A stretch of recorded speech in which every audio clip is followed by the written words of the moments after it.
So we have a very famous verse that we all love very much, and if you've been around for a little while, you will have heard it from the devotees, from reading the books and hearing the talks of our Gurudev and Srila Sridhar Maharaj.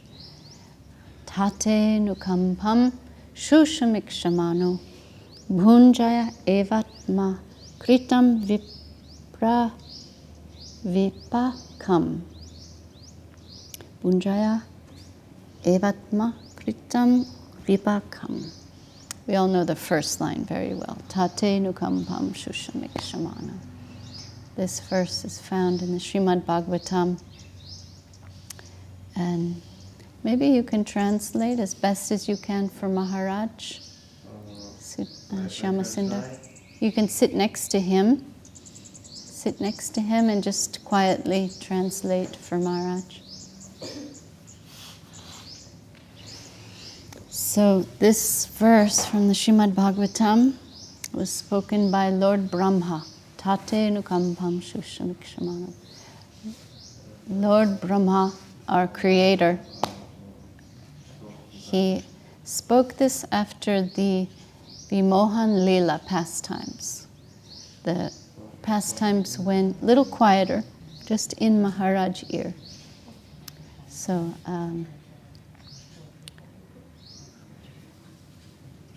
after Lord Brahma was born from the lotus navel of Vishnu, and these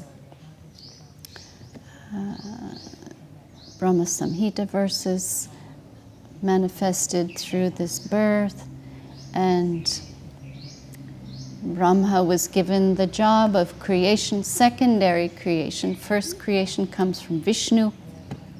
Vishnu is the original person. Little quieter, please, because I just get very distracted hearing everyone's voices. Sorry. So secondary creation takes place from Lord Brahma, and everything like has its order, and Brahma controls things and how creation will take place as the secondary creator. Then some time is passing, and it's time for Lord Krishna to descend to the earth with all his paraphernalia, his associates, his devotees, his mother, his father, his friends, his lovers, everybody, the cows. The original Goloka comes itself. Radharani said, I will come if you bring the original and put a replica of Goloka Vrindavan in the spiritual world. So she wants the original to come to earth. This takes place approximately 5,000 years ago. It's not a historical event. The Lord appears with his plenary portions, his associates, his all of his paraphernalia, and he comes and displays his pastimes as Swayam Bhagavan, the original Supreme Person, Ishvara Parama Krishna Sachidananda Vigraha Adir Govinda Sarva Karanakanam. Lord Brahma spoke this verse, that the primeval origin, the Supreme Person, the one without a second, comes and appears on earth. And Lord Brahma knows this. He knows Krishna's coming, it's time and everything. And Krishna, as a 5-year-old boy, he's like starting to kill demons and displaying all these wonderful pastimes, and these superhuman pastimes are going on. But he's it's aprakrita lila. That word aprakrita means like supramundane. It appears mundane. It appears human-like. It appears simple, like very normal, not majestic or opulent, no 4 arms. Krishna has 2 arms. He has a mother and a father and a home and cows. He herds cows, but he's like smashing demons and in so many ways. And that pastime of killing demons doesn't actually happen in the eternal spiritual realm. It's just like the rumors are there that he's killing demons. And Srila Sridhar Maharaj mentions like paintings or postcards or like portraits. They see them around and they know it happens, but it doesn't actually take place in the spiritual world. But here on earth it takes place. All these demons appear, and one by one Krishna's killing them, and all these amazing things are going on in Krishna's pastimes, independent of Brahma's creation and his order and his control. It's going on beyond his control. And just a little lapse in judgment takes place with Brahma. Like he's hearing about like all these demon killings, and he's hearing about like Krishna's pastimes are going on out of his control and like not in any recognizable divine way. Like it's all looking very ordinary, and it's a little bewildering. Like, how can the Supreme Person be so ordinary? And in one place, it's described by Srila Sridhar Maharaj that, like, Brahma's like, his stride is short. You'd have to know English to understand that. Like, the way he walks, it's not like majestic Vishnu, it's not like Narayan or any divine manifestation. He's walking, it's compared to like an elephant, a baby elephant walks in a funny little way. It's just a short little movements and a little bit sporadic. And he's got in his left hand like a morsel of food. And he's playing and he's going cow herding, and he's joking around. The cowherd boys, they're stealing his lunchbox. What did Mother Jashoda put in his lunchbox? Everything tastes better in his lunchbox.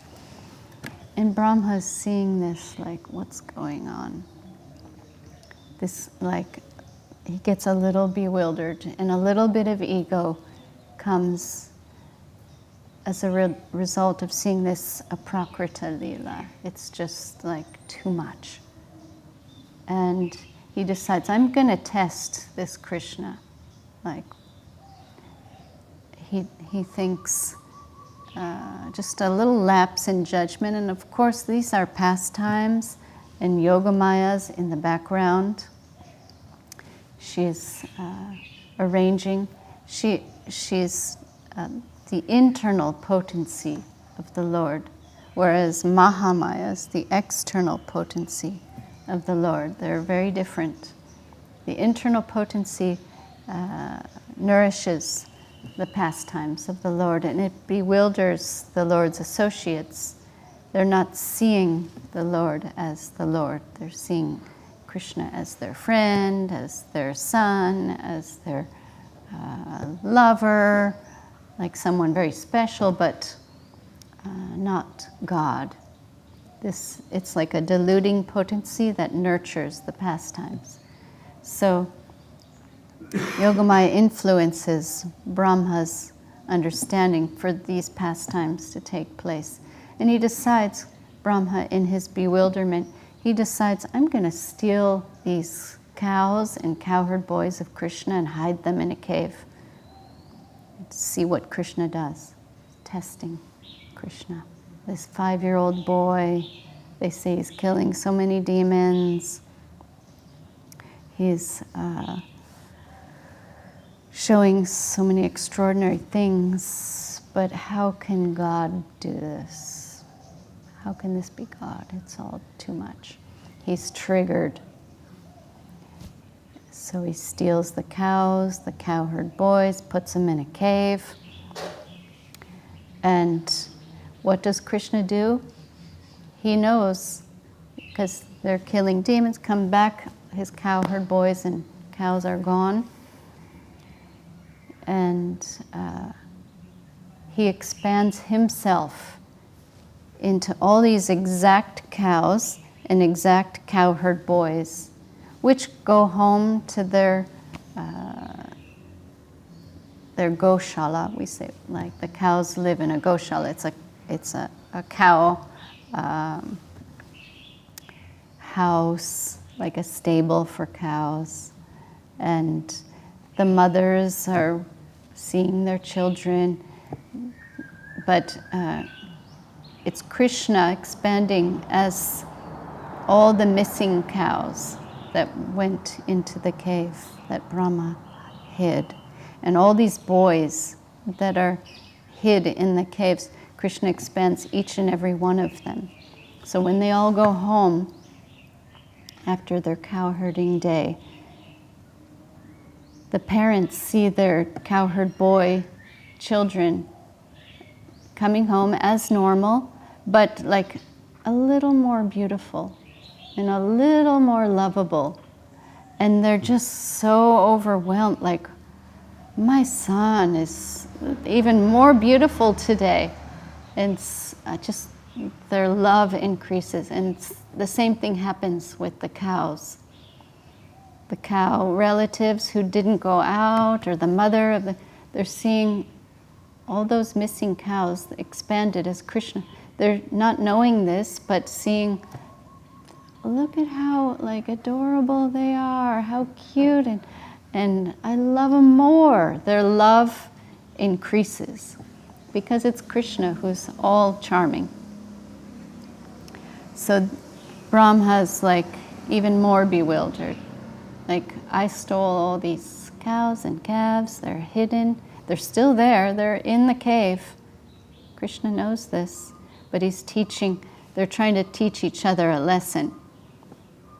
Brahma's trying to teach Krishna, like, you're going beyond my control. I'm the secondary creator here. Sometimes he thinks he's the creator. He forgets, like, all his powers and his ingredients come from Vishnu. So this little lapse creates this incident, and 1 year passes in this way.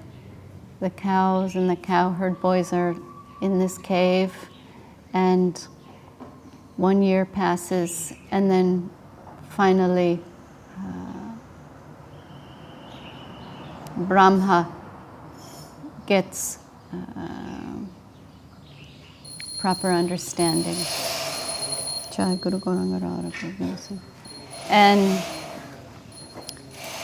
he feels, it's not ignorance, or it's not any mundane illusion. It's just a little lapse, a little bewilderment pastime that took place, so all these prayers could take place. So, Tate nukampāṁ su-samīkṣamāṇo. This is one of the many expressions of Brahma. And he's telling Krishna, this is the translation. And Srila Sridhar Maharaj quotes this in his Prapana Jivanamritam. Srila Sridhar Maharaj says, this mood, this prayer, is accomplished only when one can see the grace of the Supreme Lord in every situation. So Brahma's like, I was in so much illusion, and I lost my judgment, I got bewildered, and asks for forgiveness. And the translation of this verse: one who, in the hope of achieving your grace, Lord, goes on enduring the inauspicious fruit of their own karma and passes their days practicing devotion unto you in every thought, word, and deed. Such a person is heir to the land of freedom. They attain to the plane of positive immortality. Also translated as one who, in the hope of achieving your grace, tolerates all kinds of adverse conditions and circumstances due to the karma of their past deeds, and passes their days practicing devotion to you, Lord, with mind, words, and body, is truly eligible for becoming your unalloyed devotee. So Srila Sridhar Maharaj says, we have no ability to interfere with the environment. To do so will only be a useless waste of energy. Rather, we must try to correct ourselves so that we can adjust with the circumstances and we can find everything friendly surrounding us. We have been advised that the best estimation we can make about the environment is to see it and understand it as a grant. A grant means something which is given. But from where is this grant coming? It is coming from my Lord, and He is my guardian. He is supreme. He is autocrat. So what is coming from Him is His grace. We are living by His grace, always. And it is not a matter of right. That we are living and existing at all is not our birthright. Whether we exist does not matter to the infinite whole. So tate nukampāṁ su-samīkṣamāṇo. Whatever comes is His grace. It is not earned by my right, my ability, or my qualification. Our well-guided estimation is about the environment should be such. Our well-guided estimation about the environment should be such. And we must be satisfied with whatever grant we get. It is not a matter of right. We are not to see with the eye of any right whether we are getting our own quota or not. Am I getting my own portion, my own share? This should never be our attitude. At the same time, we must try to see that whatever trouble we find is self-acquired. Due to my own defective position, I am in such a condition. I am so low and so mean. Our vanity will have to disappear forever when we realize fully our dependence on His grace. I have got no position. I am fully dependent on His grace. My whole existence, whole prospect, everything is only on account of His grace. So this is Srila Sridhar Maharaj's expression about this verse, of, like an elaborate commentary on this verse of Lord Brahma, his prayer that everything is all right, and it is not just all right, it's coming for my benefit, every last thing. So Brahma's lapse, his bewilderment, he's seeing like my little bit of, because Brahma's not immortal. He also dies, and he's a jiva, and he's in charge of this creation, secondary creation, and he's seeing like I just lost my judgment here, and by your grace now I'm being corrected. And he's so grateful. And Srila Sridhar Maharaj has another commentary surrounding this verse. Whenever the opposing environment comes to pain us, we should see with such a vision that it is the benevolence of the Lord that He has sent this suffering to me, to correct me, to to release me very soon, perhaps. I am inviting you. Yes, you come, you come. You are my friend. In the garb of an enemy, you are my friend. You have come to release me very soon, so I welcome you. You are coming because without my Lord's sanction, nothing can happen. So when you have come surely for my benefit, so I welcome you. If with this attitude you can embrace the unfavorable circumstances, then very soon you will get liberation from the clutches of Maya. At the same time, it is necessary to show one's gratitude to the Lord. How kind you are! You have managed to clear my debt from my previous life in so short of time. You are so gracious. So I show my obeisance to you, my Lord. You are so kind to me. You are trying to finish the reactions of the long-standing misdeeds of my past life, which could have taken birth after birth infinitely to clear. But that has been finished within a few hours, so I bow down to you faithfully. My faithful obeisance to you, my Lord. With this attitude, the soul gets relief immediately. And this is the key to success. It's an attitude. Srila Bhakti Siddhanta Saraswati Thakur says, religion means proper adjustment. So, like, we can translate as that attitude is everything. We adjust our attitude, our mentality, our consciousness, our angle of vision. We adjust it with reality and truth, and we have proper understanding. We have reality, we have religion. So, one more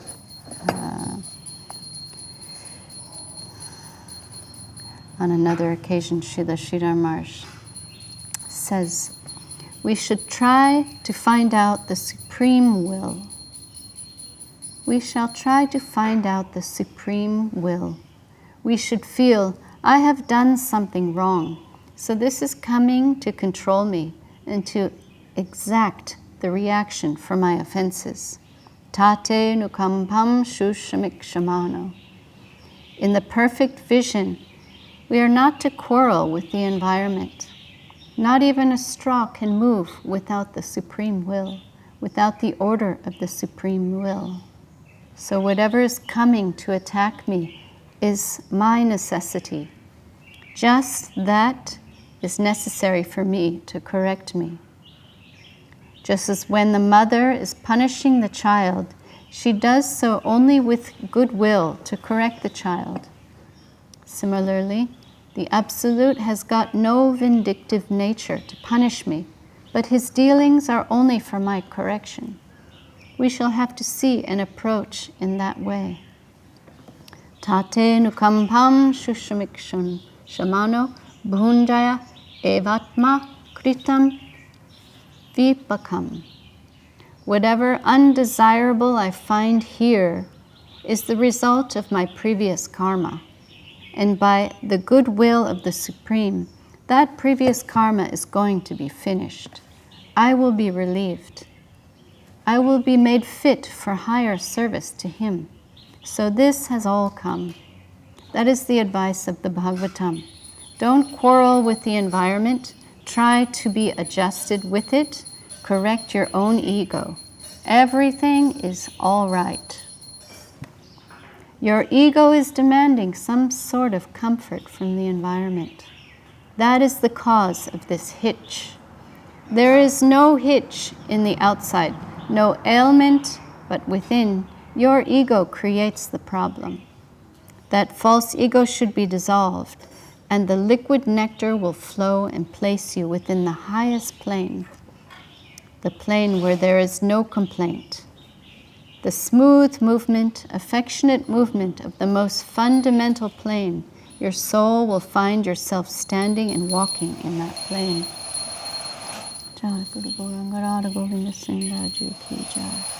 And all the false friends, the circumstances we think to be friends, but which are really all false, those false friends will be withdrawn. That is nirgun, the causeless flow of welfare, most fundamental in the absolute plane. That is bhakti, bhakti proper. Bhakti means seva, service, service divine. That is a causeless wave, the deepest wave, the wave of the deepest plane. That is causeless and it is irresistible. That means no beginning, no end, eternal flow. And only my soul can take a stand in that plane and move in harmony with that plane. Kata ghanam natyam ghamanam. In Brahma Samhita it is mentioned, all the talks there in the spiritual realm are as sweet as a song. All the walking there, movement, is as sweet as dancing. In this way, everything is sweet. That is the harmonious movement in Vrindavan. We have to go to that home where we are all being welcomed. We have come out to this material world with the spirit of colonization in a foreign land, with the bad object of exploitation. For the purpose of exploitation, we have come to colonize in this material world, and as a reaction, we suffer. The whole cover must be eliminated, and our person within, the finest ego, must emerge. Within this gross, mischievous ego, there is the finer ego, the soul, the pure ego. And that is the child of that soul. Jai Shri Bhakti Rakha Sridhar Dev Goswami Maharaj Ki Jai. So these expressions you'll find Srila Sridhar Maharaj talking in this, printed in the sermons of the Guardian of Devotion. And if you just listen to his talks, this verse comes up all the time. And same with our Gurudev. And amongst our friends and devotees, we love this verse because it's adjusting us to see that, it's the kindness of the Lord that we are, our karma is being accelerated in the presence of the sadhus, the Vaishnavas, the Guru, in our spiritual, progressive, practicing lives. We're being corrected and adjusted, and all the karmic reactions from our previous lives, they're coming all at once. Instead of taking infinite lifetimes to clear, it's all coming, and we are being purified quickly. So we thank the Lord. We're very grateful that this is not going to drag on forever and ever and ever. We're like, let's deal with this head on. Let's get this over with. Bring it on. Let me be responsible for and liable and accountable for all I've ever done wrong. Let it come. Let me face it, clear it, and move on. And move on towards our home, into the service plane of the Lord. So it's a very hopeful verse. It comes from Lord Brahma after he experienced a little lapse in judgment, a little bewilderment, seeing the Aprakrita Leela of Krishna. It is,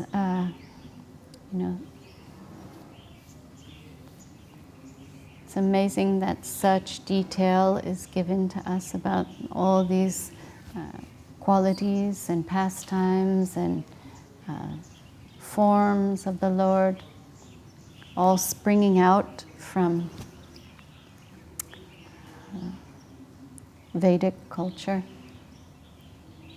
As Mark Twain put it, the only millionaire when it comes to religion is India. If you want details, philosophy, ontology, you want to know what the walking, how the Lord, what it looks like to watch the Lord walk. His steps, his stride is short. Only India can tell you that. What his hair looks like. Srila Sridhar Maharaj and Gurudev liked this, to say that Krishna's hair, agreeable negligence. He's a cowherd boy, he's playing. He's not an old man pointing down. His hair is messy due to his playing and his carefree lifestyle in Vrindavan. It's messy, but it's agreeable. It looks really beautiful. Little dust, like a piece of stick, a flower. It's all out of place, but it's so beautiful. So much detail is given. His activities, his friends, what their names are, what color cloth they wear, what qualities are there. All springing out of this divine culture that has descended to this world. So,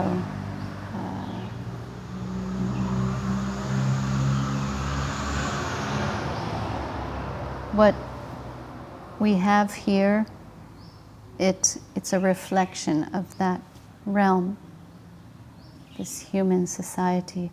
The origin of it is Krishna Lila. And so Brahma for a moment there, he knows who Krishna is and everything, but for a minute, like, this is really looking mundane.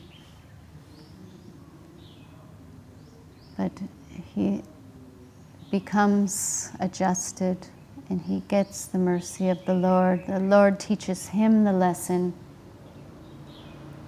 releasing, Brahma releases all the cows and calves from the cave, seeing that they're already existing. Krishna is expanding himself, and Brahma is so ashamed of it himself.